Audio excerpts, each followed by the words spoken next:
지금 중국에서 발생하고 있는 저 만기되고 락인 이벤트가 발생하는 부분의 해지 물량도 적다고는 하지만 확실하게 눈에 보이고, 그 다음에 우리나라 ELS도 눈에 확실하게 보이고, 그 다음에 그 날짜가 우연히 잘 맞으면, 예를 들면 어제 같은 그런 뉴스가 나왔는데 ELS 만기가 있어서 종가에 팔아야 돼요. 그러면은 더 급락을 하는 거죠. 살 사람 아무도 없는데 거기다 대고서 그냥 무조건 팔아야 되는 거거든요. 원래 뭐 주식 매니저나 이런 사람들, 아 오늘은 오버로 팔렸어, 오늘 안 팔래, 내일 팔아야지, 뭐 이렇게 의사결정할 수 있잖아요. 선택할 수 있지만 네. ELS 해지하는 물량은 네. 그런 게 없어요. 네. 그냥 그 날짜에 다 팔아야 돼요.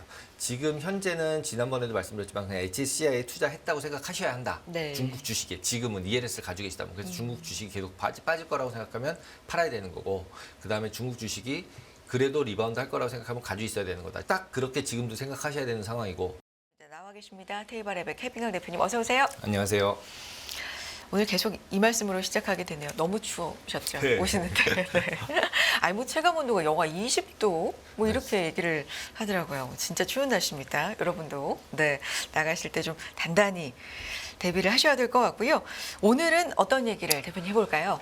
맨날 제가 이제 ELS 얘기했었으니까 많이 ELS로 해주셨죠. 얘기를 하려고 하는데, 네. 끝부분은 결국은 이제 중국이다, 이렇게 해서 마무리를 지려고 합니다. 아니 이 얘기 또 해야 될 것. 어제 중국 증시가 네. 연일 사실 하락을 합니다만 어제 특히나 더 많이 빠졌죠. 굉장히 급락을 네. 했습니다. 이건 정책적인 뭐 또 여쭤볼게요. 정책적인 실망감입니까? 일단 예상하지 않은 일이 또 발생한 거죠. 예상하지 않은 일, 어떤 네. 일? 금리 동결. 금리 동결. 네. 근데 다들 인하한다 그랬는데 갑자기 안 하니까 이건 또 무슨 일이냐, 뭐 이런 거죠. 그러면 이제 항상 금융시장은 제일 중요한 게 예측 가능성이잖아요.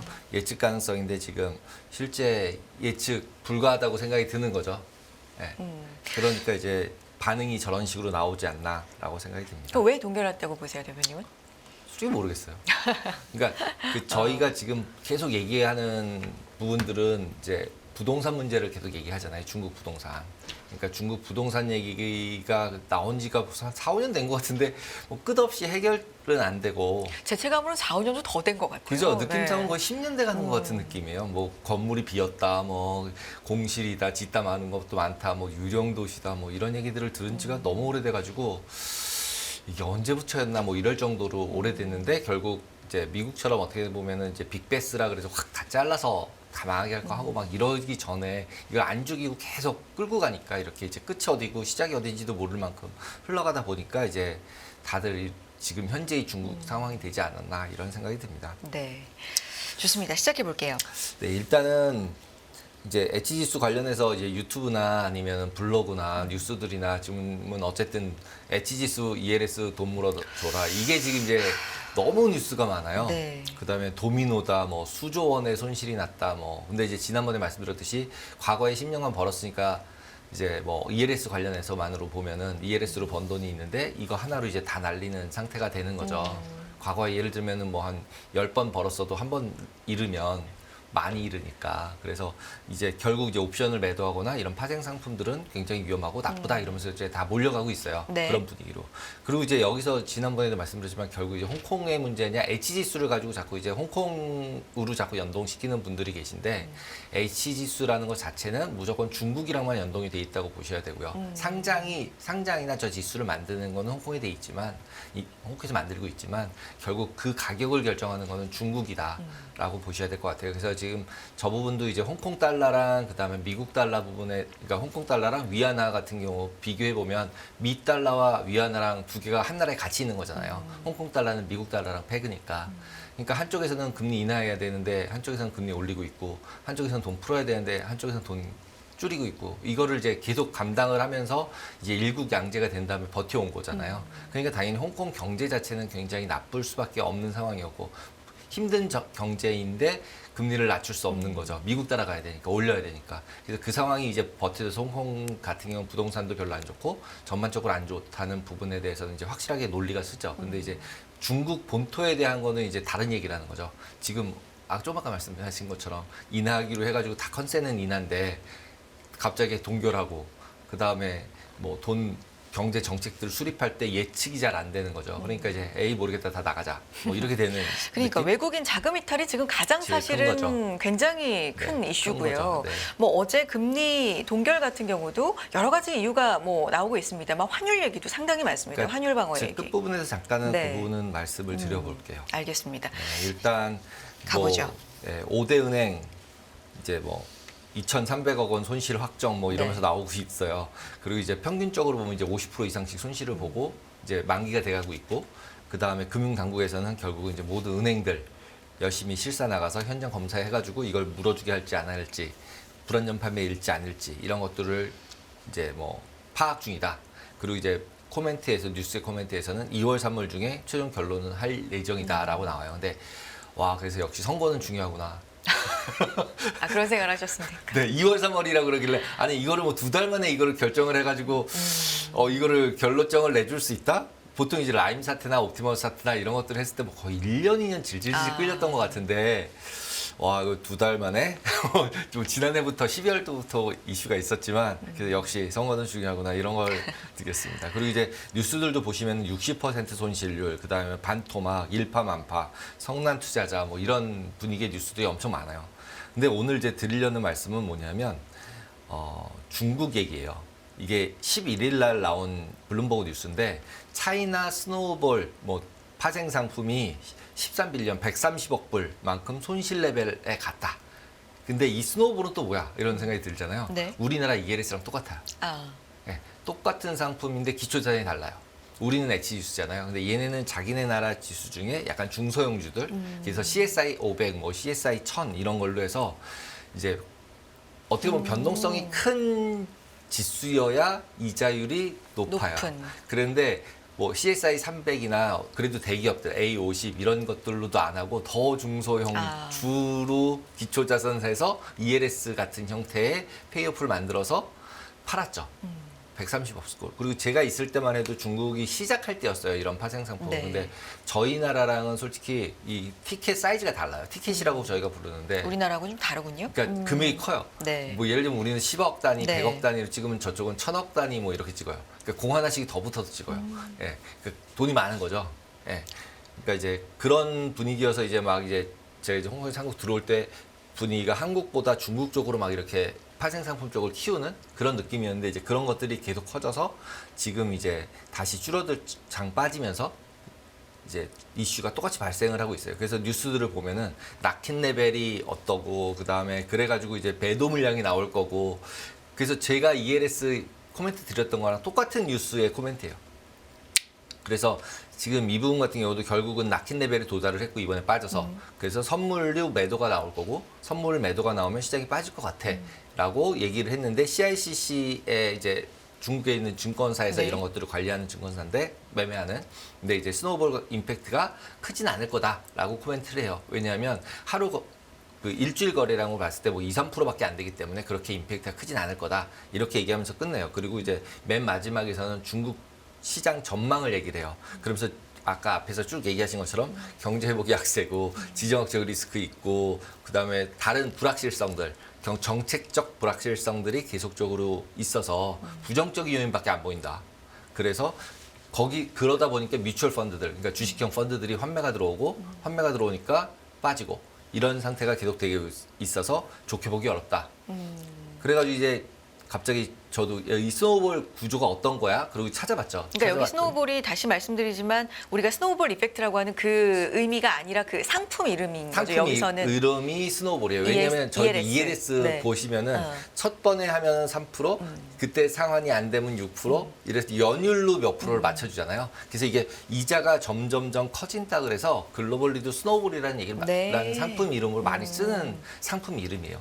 오히려 오토콜러블, 스노우볼 뭐 이런 단어가 그렇게 되게 그 영어로는 그렇게 큰 ELS 같은. ELS랑 똑같은 구조라고 보시면 돼요. 네. 비슷한 구조. 알겠습니다. 어떤 이유든 시간이 지나가면서 계속 커지는. 네.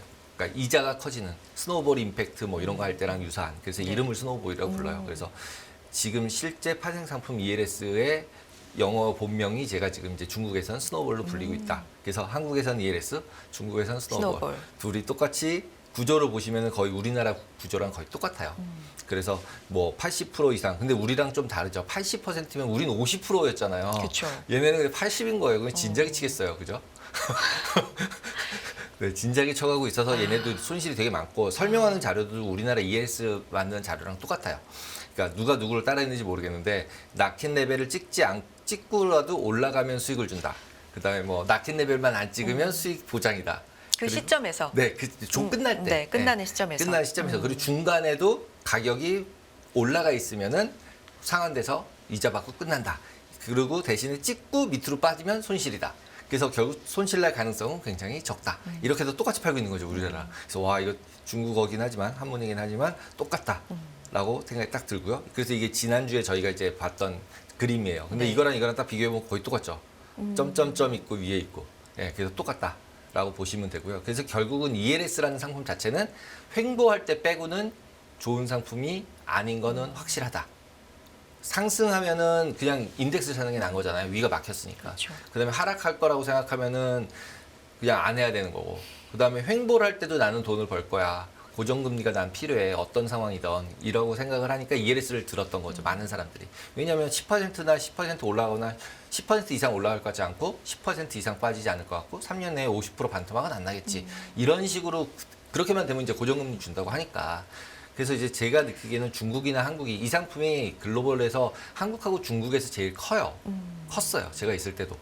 그리고 홍콩 친구들 같은 경우는 약간은 웨스턴에 가까워요. 중국 친구들에 가깝지 않고. 그러다 보니까 야, 3년짜리 그런 걸 왜 하냐는 거예요. 니네 나라에 이상하다는 거예요. 너무 길다. 길다. 아. 근데 이제 우리는 6개월 있다 상환될 거기 때문에 우린 6개월짜리라고 생각한다. 3년짜리라고 생각하지 않는다. 6개월 동안에 그거 빠지지 않아서 6개월마다 계속 받을 거라고 생각을 하고 있지. 그래서 3년 때까지 끌고 간다고 생각하지 않는 거다. 그래서 이상한 거라는 거예요. 자기네 생각에 이건 3년짜리라는 거예요. 그러니까 생각의 차이인 거죠. 근데 중국 메인랜드 투자자들은 아닌 거죠. 우리랑 비슷한 거죠. 이것도 6개월마다 상품이라고 생각하다 보니까 거기도 계속 커지는 거고. 그러니까 이제 확실하게 그 나라의 컬처가 있는 것 같다. 아. 근데 이제 우리가 자꾸 이제 중국이랑 연동이 되긴 하지만 우리가 중국이랑 비슷한 건가? 이런 생각도 들더라고요. 들었었어요, 그때. 그냥 투자자들의 센티먼트나 이런 것들이. 현지 계실 때. 네, 현재 있을 네. 때. 근데 지금도 보시면은 이게 지금 이제 어제까지로 이제 3년 전 1월 4일부터 어제까지로 해가지고 이제 기초자산을 쓰였던 것들을 한번 업데이트를 다시 네. 해봤어요. 그랬더니 어저께 빠져가지고 이제 전저점에 가까워졌더라고요. 예. 작년 전저점에 가까워 2022년도 전저점이네요, 벌써. 2022년도 10월 달, 11월 달 그때 전저점하고 지금하고 이제 거의 같아졌어요. 그래서 이때 뭐 이제 HA 지수 다시 리바운드 할 것 같아라고 얘기했을 때 이렇게 올라갔었거든요. 그랬는데 지금 또 1년 동안 다 내려와서 다시 이 자리로 다시 온 이런 상태가 돼버렸죠. 근데 그에 반해서 다른 나라 주가 지수 같은 경우는 멀쩡하고 우리나라 같은 경우도 16%가 빠져 있어요. 네. 제일 뭐 혼자 중간에 있죠. 그래서 결국 이 차트만을 봐도 우리나라는 중국이랑 글로벌이 미국이랑 중간에 있구나. 그래서 두 개가 같이 연동을 우리 경제에 미치고 있구나를 확실하게 볼 수 있는 거라고 보시면 될 것 같아요. 근데 다른 소리인데 지금 그 미국은 너무 잘 가고 있고 네. 최고 잘 가고 있고 중국은 뭐 이렇게 못 가고 있고 근데 우린 중간에 있는데 조금 더 못 가는 쪽을 지금 따라가는 거잖아요, 사실. 사실 그렇죠. 그쵸. 예, 좀 슬픈 일이긴 하지만 그쵸. 뭐 어쩔 수 없는 경제 상황인 것 같아요. 그래서 지정학적 위치나 네. 그다음에 수출 수입 양이나 이런 게 우리가 반반이다 보니까 딱 중간에 있구나. 결국은 뭐 좋게 보면은 포트폴리오인 거고 나쁘게 보면은 왜 자꾸 절로 가지? 미국 쪽으로 가지라고 생각할 수 있는 거, 중국 쪽으로 자꾸 붙지? 이런 생각을 할 수 있는 것 같아요. 근데 어쨌든 HSCI 지수를 만드는 종목들이 저번에도 설명드린 것처럼 뭐 피칩, 뭐 레드칩, 뭐 이런 것들 통해서 이제 그러니까 중국에 상장돼 있는 본토에 상장돼 있으면서 홍콩에 상장돼 있는 H 주식 말고도 옛날과 달리 글로벌하거나 IT나 이런 주식들이 너무 많이 들어가 있는 상태다. 그래서 H지수 같은 경우는 중국에 완전히 디펜드 고정돼서 따라갈 수밖에 없다. 홍콩 경기랑은 큰 연동이 되지가 않는다. 오히려 이렇게 보시는 게 가장 적절하다. 그게 이제 2018년 이후에는 홍콩 주식이 아니다. 홍콩 주식 아니다. 예, 자꾸 홍콩 H지수라 그래서 이게 뭐 홍콩 경기에 따라서 변동된다고 생각하는데 그거 아니다. 그냥 중국이 잘 돼야 돼요. 그리고 그 안에 있는 회사들은 그때도 말씀드렸죠. 뭐 텐센트, 알리바바, 그다음에 뭐 ICBC, ABC 이런 것처럼 이제 글로벌이 굉장히 큰 은행들이에요. 솔직히 저기에 있는 ICBC랑 ABC 같은 경우는 ICBC는 거의 JP 모건 정도의 시가총액 근처까지 갔던 친구예요. 네. 예, B2, G2 얘기될 때는. 그렇기 이거 그때 한 때문에. 번씩 다 짚어주셨어요. 네, 다 사실 짚었었어요. 저희가 이 홍콩 ELS 얘기한 지가 작년부터거든요. 그렇죠. 작년도 재작년부터 했던 것 같아요. 근데 어쨌든 올해 이제 완전 1분기의 너무 만기가 핫해졌어요. 네, 굉장히 듣다 많이 보니까 돌아오면서 작년 핫해지고 연말에 있죠. 많이 말씀을 드렸는데 이제 최근 들어서 이제 정말 더 많이 더 이제 메인 많이, 뉴스들에 네. 많이 나오고 보도 채널들에 나오고 있으니까요. 네. 요거 한번 참고해 보시면 좋을 것 같아요. 저희가 많이 말씀드렸었습니다. 네, 과거에 많았었어요. 네, 그래서 이제 그때 했던 부분들을 조금씩 가져왔던 네네네. 부분이고, 그래서 이제 트레이딩 아이디어, 저희가 이제 화요일 날 얘기할 때는 보통 이제 뭐 트레이딩이 어떻게 적용하면 좋을까, 아니면 네. 뭐 이런 얘기들을 했었기 때문에 네. 리뷰를 한번 해보려고 하는 거예요. 이거 같은 경우는 이제 어저께 업데이트된 뉴스더라고요. 그래서 네. 이제 H 지수가 분기별 만기 도래 금액, 그래가지고 이제 1분기에 3.4조, 2분기에 5.6조, 2.8조, 1.6조 이렇게 돼 있어요. 근데 저기서 생각하셔야 될 게 뭐냐면 이미 저 금액에서 반토막 돼 있구나 라고 생각을 하시면 되고요. 아, 그러면 매도 물량이 아까 나온다 그랬잖아요. 중국도 마찬가지로 걱정을 하고 있잖아요. 매도 물량. 그러면서 뭐 CICC는 걱정하지 마라. 그렇게 큰 금액은 아니라고 얘기하지만 저는 지금 분위기에서는 큰 금액이 아니라고 얘기할 수는 없다라고 생각이 들어요. 왜냐하면 눈에 보이는 수급이잖아요.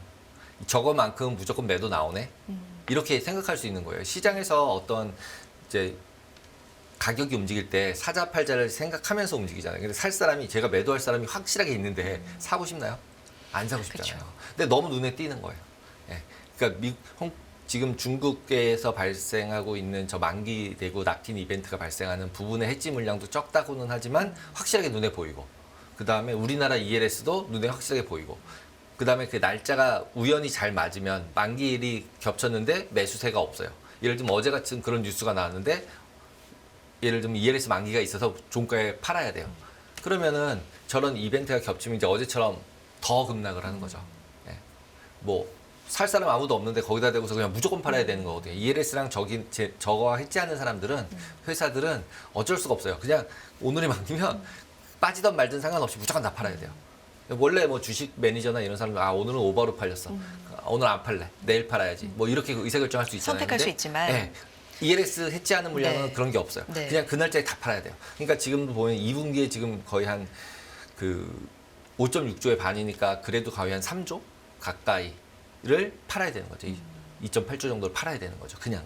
그 다음에 3.4조에 반토막 났으니까 그 정도를 팔아야 되는 물량이 나오고 있어요. 그래서 지금 현재는 지난번에도 말씀드렸지만 그냥 HSCI에 투자했다고 생각하셔야 한다. 네. 중국 주식에 지금은 ELS를 가지고 계시다면, 그래서 중국 주식이 계속 빠질 거라고 생각하면 팔아야 되는 거고, 그 다음에 중국 주식이 그래도 리바운드 할 거라고 생각하면 가지고 있어야 되는 거다. 저게 올라와서 금리를 다시 줄 거라고 생각하시면 안 된다. 이렇게 말씀드렸듯이, 그러니까 딱 그렇게 지금도 생각하셔야 되는 상황이고, 그리고 이제 지금 말씀드린 것처럼 센티먼트가 너무 나쁜 상황에서는 매도 물량이 나오면 팔아야 된다. 그러면 빠질 수 있다. 그 다음에 그게 지금 아까 가져온 뉴스처럼 우리만 있는 게 아니었네. 전화라도 해가지고 저것도 또 우리만큼 또 있는 거예요. 매도 물량이. ELS 관련해서 한국도 있고 중국 본토에서도 ELS랑 똑같은 물량으로 해지한다고 매도를 해야 되는 물량이 양쪽에 다 있는 거죠. 그러니까 뭐 중국만 생각해서는 뭐 130억 불이라고 해서 뭐 그 나라 거 그 정도로서 임팩트가 없다고 얘기할 수 있겠지만, 우리가 또 있잖아요. 우리가 또 홍콩 거를 빼면은 홍콩이랑 또 중국이랑 연결이 돼 있어요. 홍콩이 상장이 돼 있어도. 그럼 얘네들을 또 차익 거래래요. 얘를 파니까 얘가 내려가니까 얘 따라가서 저쪽 거를 또 팔죠. 이걸 팔거나 둘 중에 싼 걸 팔면서 왔다 갔다 하니까. 그래서 이런 부분들 때문에 임팩트는 있을 수밖에 없지 않을까? 이런 생각이 좀 들어요. 그래서 이제 일단은 중국 주식을 이제 저한테 계속 물어보시는 분들 중에 많은 부분이 HSCI를 이젠 사도 되는 거 아니냐 이거죠. 가격적으로나 펀더멘탈적으로나 네. 거기다 물량을 저렇게 던지면 보통 이제 손실, 이렇게 얘기하면 좀 그렇죠. 손실을 보고 피바다가 나면은 거기서 이렇게 줍줍하면 항상 벌었었다 이거죠. 과거의 경험을 보면. 네. 그러니까 이제 아무도 사지 말라고 그러고 있고, 그러면 사도 되냐 이렇게 물어보는데, 저는 일단은 올해 2분기 정도까지는 그래도 보수적으로 보는 게 낫다. 그리고 오히려 바닥 찍고 올라가는 거 확인하고 사자. 오히려 그냥 좀 비싸게 사더라도. 지금 이제 저렇게 막 물량이 나올 게 확실하게 보이는데 거기다 대고서 미리 사기는 좀 부담스럽다. 그래서 이제 좀 다른 것들을 찾아봤어요. 좀 중국 거 중에서 가격대가 좀 이렇게 올라가는 게 뭐가 네, 있나 네. 찾다 보니까 차이나 수입 물가 같은 경우 올라가고 있더라고요. 그러니까 이게 결국은 아까 위안화 얘기 잠깐 하셨지만 네. 전에 시간에 그 위안화가 약세가 되고 있는 거에 대한 영향인 것 같아요. 그러니까 이게 수출 물가 같은 경우는 계속 내려가고 있고요. 그다음에 수입 물가 같은 경우는 올라가고 있어요. 그러니까 결국은 이제 수출로서 중국도 수출이 좋아져야지 살아나는 거잖아요. 중국 같은 경우도 지금. 근데 이제 그 내수에서 실제로 어떻게 해서든지 한번 회복을 해보려고 하는 거고. 근데 이제 수입 같은 경우는 증가하고 있지 않거든요. 근데 수입 물가는 증가하고 있어요. 그러니까 이건 환율에 연동돼 있는 부분인 거죠. 수입량 자체가 증가하고 있지 않은데 수입 물가가 오른다? 좀 이상하잖아요. 그래서 그 부분은 환율에 연동이 돼 있다. 그래서 수출 수입을 보면은 그런 것들이 보이기 때문에 위안화 환율에 대해서는 어느 정도 방어하려고 할 것 같다. 우리나라도 1,350원 되면 또 국가께서 이렇게 BOK가 나오잖아요. 그것처럼 얘네도 분명히 그걸 하고 있고 중국 같은 경우는 아예 찍어줘요, 아침에. 찍어주기 어느 방향으로 찍어버리거든요. 그러니까 아직도. 그러니까 지금은 정확히 모르겠어요. 제가 있을 땐 찍어줬었어요. 그러면 이제 걔네가 찍은 거의 방향에 맞춰져서 알아서 시장에서 또 위아래로 움직이는 그러니까 밴드 중에서 윗지고 아래쪽인지 어느 정도 가르쳐줬던 거죠, 이제 중앙은행이. 그랬었던 부분들이 있었어서 지금 수입 물가가 올라가고 있다는 거를 어떻게 해석할 거냐라는 부분이 제일 중요하지 않을까라고 생각이 들어서 가져와 봤고요. 근데 디플레이션에 대한 우려도 만만치 않게 지금 올라가고 이미 뭐 디플레로 그렇죠. 찍었죠, 계속. 있기 때문에 1분기 안에는 인하를 적어도 할 거다라는 예상들도 많은데 많죠. 그렇죠. 많죠. 그러니까 이제 어제 안 한 게 되게 어쨌든 시장에서 의외였고 의외였기 때문에 야 디플랜데도 안 해. 쟤네 뭐지? 뭐가 있나? 뭐 이런 생각이 드는 거잖아요. 그러니까 이제 그런 부분에서 일단은 누가 더 맞을지는 모르지만 거기다 이제 지금 보여드리는 저런 GDP 데이터 같은 경우도 5.2예요. 그다음에 4.9, 6.3. 그래서 솔직히 최근 1년은 나쁘지 않아요. 저 밑에 있는 저쪽에 이제 0.4 보이고 이쪽이 문제지. 솔직히 GDP 그로스로 보면은 이 정도 나왔는데 주가는 왜 이렇게 계속 다 빠졌지? 이거 나오는 동안에 30%가 빠졌어요. 네. HSCI가. 그러니까 경제 성장도 그럭저럭 있고 그다음에 금리도 어느 정도는 있고 있는데도 불구하고 돈은 다 빠져나오고 주가는 계속 빠지고 뭔가 어딘지는 모르지만 그래서 이제 얘기가 이제 저 숫자가 달라. 저 숫자 잘못된 거야. 쟤네 조작이야. 뭐 이런 얘기 하잖아요. 그래서 알맹이가 없다라는 얘기가 많더라고요. 그러니까 뭐 이게- 목표치에 맞추더라도 GDP를. 네. 네. 그러니까 이게 뭐가 되고 뭐가 되면 이게 딱 이게 맞아야 되잖아요. 맞아서 저 숫자가 나온 느낌이 아닌 거죠. 근데 그러니까 자꾸 앞뒤가 안 맞는. 그러니까 자꾸 이제 소비 그러니까 이제 가짜로 이제 조작했다 뭐 이런 생각들을 계속 하는 거죠. 그러다 보니까 그 얘기는 결국은 그렇죠. 이제 신뢰도의 문제잖아요. 그러니까 결국은 저는 이제 지금 중국 같은 경우는 신뢰도의 문제인 것 같아요. 네. 저 상황에서 신뢰도가 회복이 되지 않으면 외국인 자금이 들어가긴 되게 어려워 보인다. 그러면 결국은 시진핑은 기본적으로 본토에 있는 사람들끼리 뭔가 해결을 해야 한다. 네. 그러면은 결국은 이제 수입 아까 물가를 보여드렸듯이 수입 물가나 아니면 수입이 증가하는 부분이 좀 발생을 하면은 오히려 중국에서는 좋은 시그널이 아닐까라는 생각이 들어요. 왜냐하면 뭔가를 수입을 계속 한다는 얘기다. 아직도 근데 수입도 나빠요. 오히려 네거티브가 계속 줄어들고 있어요. 수출은 그리고 조금은 그래도 이제 올라갔어요. 그러니까 이제 제일 좋은 거는 수출이 잘 되져서 돈이 다시 중국으로 들어가고 그걸로 해서 내수가 좋아지고 이렇게 돌아가는 게 제일 해피한 과거의 시나리오였는데 일단은 미국이랑 중국이랑 저러고 있는데 그럴 것 같지 않으니까 그러면 결국 내수로 돌려서 올려야 되는 수밖에 없을 거고 그러니까 이제 저희가 그냥 지금 제가 얘기하는 것도 다 개쓰죠 뭐 솔직히 되게 피셜이죠. 이걸 숫자로 정확하게 뭐 어떻게 판단할 방법이 없으니까 그러니까 에이 모르겠다 나오자 네. 이런 느낌의 지금 상황이라고 보시면 되고 그래서 이제 지금 이제 중국에 대해서 투자를 어떻게 할 거냐라고 생각을 해보면 저는 그것도 있는 것 같아요. 아까 말씀하신 거랑 조금 일맥상통할 수도 네. 있는데 얘는 원래 G2였잖아요. 네네. 그래서 G2가 간다 그래서 미국 중국이었잖아요. 근데 이제 G1 됐잖아요. 그럼 이제 2가 없어요. 글로벌이 2가 없어요. 네, G1이 된 상태고 그런데 이제 이쪽에 G2였던 이쪽의 입장에서는 그렇게 되기 싫잖아요. 싫으니까 이걸 어떻게 해결할 책을 찾으려고 노력을 하고 있는 거고 그리고 이제 결론적으로는 내가 혼자 각자 도생될 수밖에 없구나라고 결론을 내린 거고 그럼 이제 그 상황 하에서 내부가 그러면 어떻게 될까에 대한 고민을 해야 되고 근데 제가 생각할 때는 항상 느끼는 게 뭐냐면 얘가 계속 좋다고 얘기를 하지만 갑자기 얘가 갈 곳이 지금 없는 것 같아요. 미국 말씀하시는 거예요. 예, 미국에서 빼서 어디로 갈 건데 갈 곳이 없어요. 전 세계에서 좋아 돈이. 보이는 곳이 없다. 좋아 보이는 것이 없는 거예요. 얘밖에 없으니까 얘가 계속 버블로 가는 거죠. 다 더 오르고 이 상황이구나. 저의 느낌은 딱 그 상황이에요. 근데 이게 바뀌는 뭔가의 트리거 내는 상황들이 나와서 같이 폭락을 하든가 했을 때라고 가정을 해보면 그런 시기에는 스마트한 머니들은 여기서 잽싸게 빼가지고 딴 데를 가겠죠. 그 갈 데가 어디냐라고 생각을 계속 해봐야 되는 거죠. 지금 뭐 인도다 이런 얘기 계속 하고 있거든요. 근데 이제 인도일 수도 있어요. 인도도 인구도 많고 뭐 그러니까. 그리고 영어권이고 그래서 그런 부분들은 고려를 계속 해보시면서 어느 정도 포트폴리오 다각화를 시켜놔야 되는 현금도 보유 비중 좀 가지고 그 0이 되는 것도 제가 계속 말씀드리지만 포모가 되고 이제 문제가 생기니까 투자에서는 그러니까 그 레벨을 좀 맞춰놔야 되는 상황이다. 그리고 중국 같은 경우는 이제 H지수 같은 경우도 그렇고 본토 주식 같은 경우도 그렇고 저평가고 뭐 나쁘고 이런 거 다 알겠는데 반영이 어느 정도 됐냐라고 생각을 하면 저는 개인적으로 많이 반영돼 있는 것 같다. 미래는 어떻게 될지 모르겠지만 그러니까 이제 근데 그렇다고 이게 언제 튈지 모르니까 두 가지 선택지가 있는 것 같아요. 그냥 빠진다는 걸 끝까지 어디가 바닥인가 끝까지 보고 떨어지는 칼날 잡지 말라고 하니까 보고 그 다음에 반등해서 어느 정도 올라오는 거 반등하는 거 확인하고 그 다음에 사는 방법. 그 다음에는 이제 제 뭐 이제 전업 투자하는 친구들 얘기해요. 그냥 한 주씩 사래요, 한 주씩. 아. 한 주씩을 매일 사래요. 한 주. 한 주. 딱 하나. 네, 한 네. 주씩 뭐 그게 10불이 됐든 5불이 됐든 뭐 그거를 한 주씩을 그냥 인덱스 같은 경우 이제 한 주씩을 사라는 거예요. 그러면 별로 임팩트는 없는데 수익률은 나오잖아요. 그래서 그 수익률을 보면서 관찰을 하면서 계속 보고 있다가 그러다가 그 타이밍이 자기가 왔다고 생각했을 때 그때 가서 이제 손익에 가장 임팩트를 줄 만한 금액을 사라 이렇게 얘기를 하더라고요.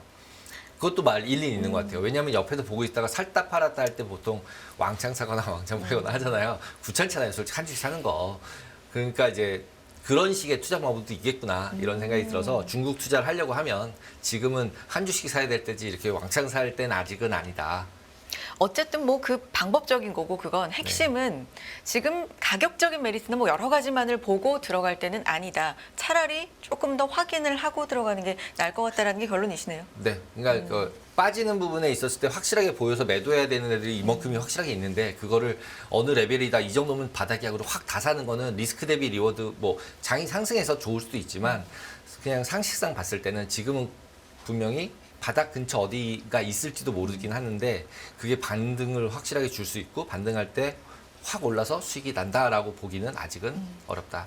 뭐 한 1년 정도 올해 안에 어딘가에 바닥이지 않을까 뭐 이런 정도 생각이 네. 든다라는 게 저의 생각입니다. 자, 오늘도 ELS 얘기를 자세하게 해주셨고 최근에 또 많이 더 언급이 되고 있기 때문에 이런 부분들 참고해 보시고 얘기를 하다 보니까 자연스럽게 미국과 중국 벌어지고 있는 경제 상황이랄까요? 한쪽은 악재만 이렇게까지 쌓일 수 있을까 할 정도로 지금 쌓이고 있고 한쪽은 버블이라는 얘기가 또 네, 일각에서는 나올 만큼 상승하고 있는 상황 전반적으로 어떻게 봐야 할까요? 우리 함께 고민해 봤으면 좋겠습니다. 테이블 에백 해빙강 대표였습니다. 고맙습니다. 감사합니다.